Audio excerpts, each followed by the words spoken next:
لبيك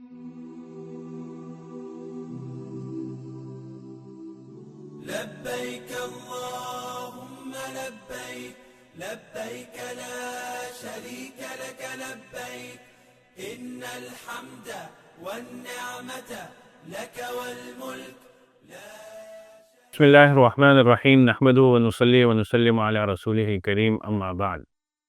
ہماری سیریز حج کی معلومات اور صحیح طریقے سے سنت کے مطابق ادا کرنے سے متعلق ہیں۔ حج کی عبادت ایک ایسی عبادت ہے جس پر ہر حاجی جانے والا مبارکباد کا مستحق ہے۔ یہ 5 فرائض میں سے ایک فریضہ ہے جو اللہ تعالیٰ نے مسلمانوں پر عائد کیا ہے، اور یہ وہ فرض ہے جو زندگی میں صرف ایک ہی دفعہ ادا کیا جاتا ہے۔ ایک تو حج کے اوپر جانا، یہ ایک بہت بڑی نعمت اور اس پر شکر لازم ہے۔ شکر کے 3 طریقے ہیں۔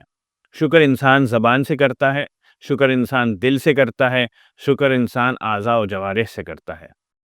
اس نعمت پر شکر ادا کرنا، جیسے میں نے عرض کیا، وہ ضروری ہے۔ وہ ضروری اس لحاظ سے بھی ہے کہ اللہ تعالیٰ کی بڑی نعمت ہے کہ ہمیں اس بات کی توفیق مل رہی ہے کہ ہم حج پہ جا رہے ہیں۔ یہ نعمت خود قابل شکر ہے۔ اس کی وجہ یہ ہے کہ بہت سارے لوگ ایسے ہیں، ہمارے آس پاس میں بھی آپ کو نظر آئیں گے، جن کو پاس حج کے مواقع بھی ہیں لیکن حج نہیں کرتے۔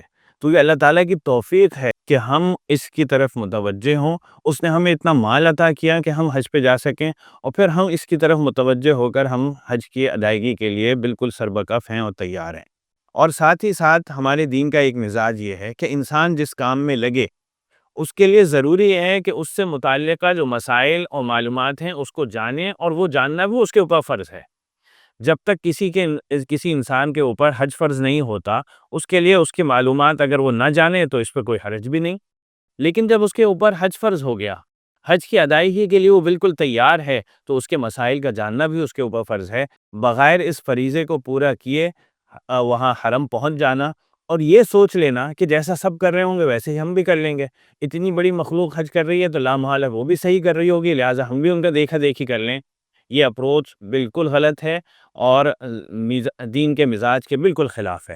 لہٰذا اس کو بالکل نہیں ایسا کرنا چاہیے، بلکہ ہمیں یہ سوچنا چاہیے کہ جب ہم انتہائی اہم فریضہ یہ ادا کرنے جا رہے ہیں، جس میں ہمارا پیسہ بھی لگ رہا ہے اور ہماری جان بھی اس میں خرچ ہوگی، تو لہٰذا ہم اس کو صحیح طریقے سے اس کی معلومات حاصل کریں۔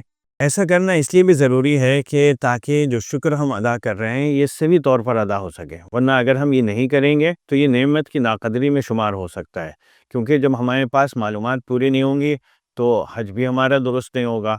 جب ہمارا حج اور عمرہ صحیح نہیں ہونے کا کبھی امکان ہے معلومات نہ ہونے کی وجہ سے، اور جب وہ صحیح نہیں ہوگا تو ظاہر سی بات ہے ہمارا حج بھی مقبول نہیں ہوگا۔ تو جب حج مقبول نہیں ہوگا، اسی مقصد کے لیے تو ہم گئے تھے، وہی حج ہمارا مقبول نہ ہونے پائے صرف اس وجہ سے کہ ہمارے پاس معلومات صحیح نہیں تھی، اور جس طریقے سے اللہ اور اس کے رسول چاہتے تھے کہ ہم وہ ادا کریں وہ ہم نے کیا نہیں، تو اس کی وجہ سے ہمارا حج مقبول نہیں ہو سکے گا۔ اور یہ اللہ میاں کیا ہم یہ بات نہیں کہہ سکیں گے کہ ہمیں علم نہیں تھا اس وجہ سے ہم نے اپنے ارکان کو صحیح ادا نہیں کیے۔ اللہ تعالیٰ کے جب ہماری پوچھ ہوگی کہ بھئی تمہیں حج کا موقع ملا تھا، تم نے اس کو صحیح طریقے سے ادا کیوں نہیں کیا، تو ہم خالی یہ کہہ کر اپنے آپ کو بری ذمہ نہیں کر سکیں گے کہ ہمیں علم نہیں تھا یا ہم نے علم حاصل نہیں کیا، کیونکہ لا علمی کسی چیز کا بہانہ نہیں ہو سکتا اور کسی عذر کا سبب نہیں بنتا۔ تو قانون یہ ہوتا ہے کہ جب آپ کے پاس کوئی کسی چیز پہ عمل کرنا ہے تو اس کی صحیح معلومات لے کر اسی طریقے سے عمل کرنا چاہیے جس طرح وہ آپ کو کہا گیا ہے کرنے کو۔ لہٰذا ہمیں ان مسائل کو اچھی طرح جاننا چاہیے اور ان کے مطابق عمل بھی کرنا چاہیے۔ اللہ تعالیٰ ہمیں صحیح طریقے سے سنت کے مطابق حج کے فرائض کو سمجھنے کی اور ان پر عمل کرنے کی، اور ان کی بدولت ہمیں حج مقبول اللہ تعالیٰ ہمیں عطا کریں، اس کی دعا کرنی چاہیے۔ وآخر دعوانا ان الحمدللہ رب العالمین۔